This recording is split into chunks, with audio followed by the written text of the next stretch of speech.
Ah, that's the place where we put the camera. Yeah. Oh, it looks so different. Crazy, it's here. Right now we're digging canal to flood the forest.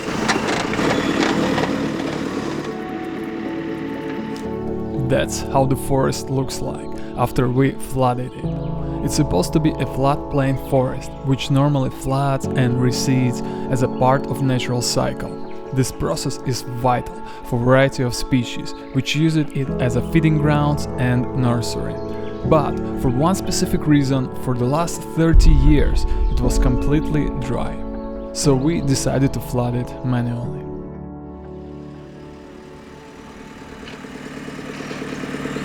We're gonna connect this part. It's there. Right now we're digging canal to flood the forest.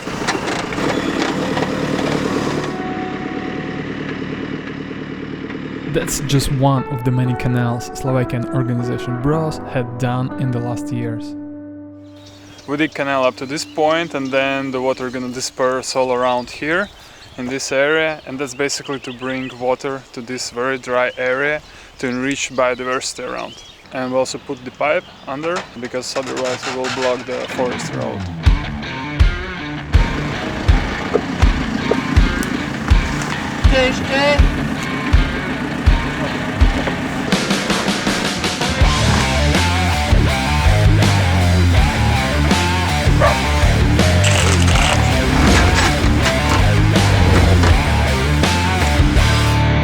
This is Gabčíkovo Water Dam near Bratislava, which divert Danube River into this artificially made channel.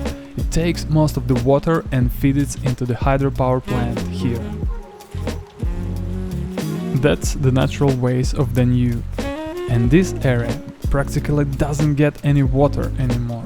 So the water taken to generate electricity and not to flood the forest. To help to compensate the loss of natural river dynamics and natural flooding, BROZ managed to organize simulated floods, which happens every spring and summer.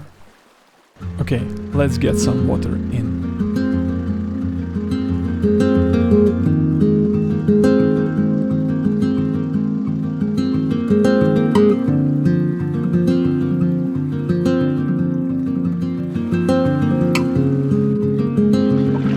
Walking in the canal, which just a few hours ago was completely empty, and 2 days ago it was just forest.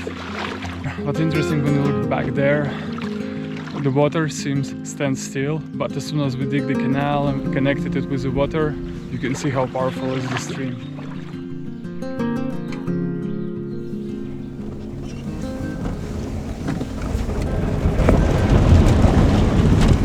Yeah. 47 for using that.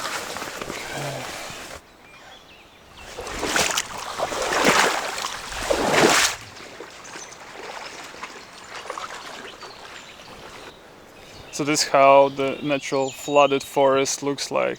All of these streams here and dispersion is completely natural.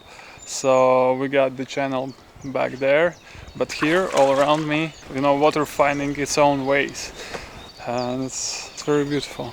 Completely wild forest, and hope to find some wildlife here as well.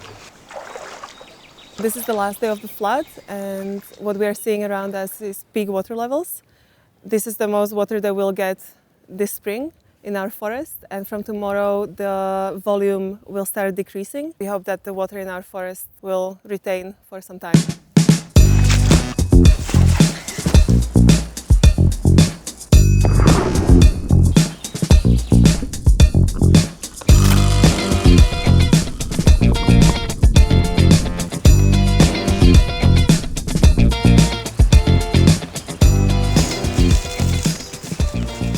So Lukáš decided to try and dig a small channel to bring some more water in the background where the reed is growing, because the TMR map showed that the elevation is a bit lower there. So yeah, he's just trying to see if he can get some more water in.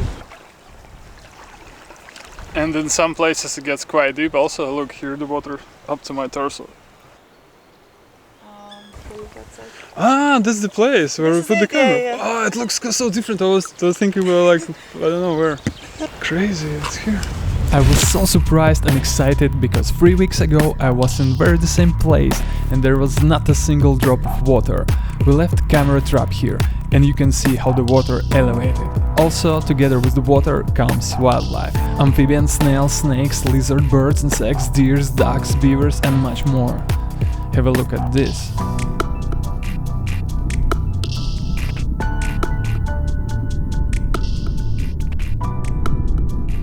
And it's quite unique experience, I would say. I've never been in such places, and it's amazing to see completely different ecosystem here.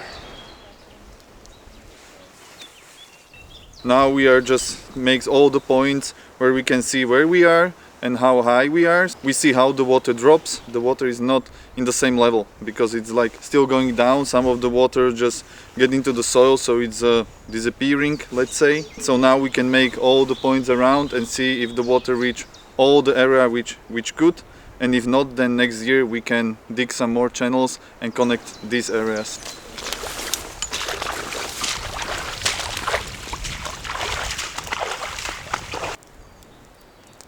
After a long day, it's quite nice to have a little rest and cook dinner by the campfire.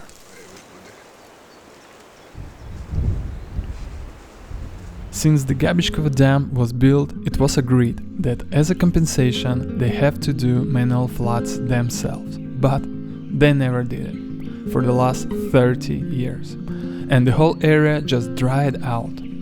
Also, it was drained on purpose to open up more space for tree plantations to sell timber. At the same time, another little hydropower was built near, which cannot operate if there are too much volume of water, and during such floods they have to stop it. As usually, profit goes above the nature and wildlife. I deeply respect everyone from BROZ who do all of this hard job, also Mossy Earth who supports them. And by the way, if you want to know more about this topic, they've made really good videos. Links will be in the description. Thank you for your attention and be brave to act.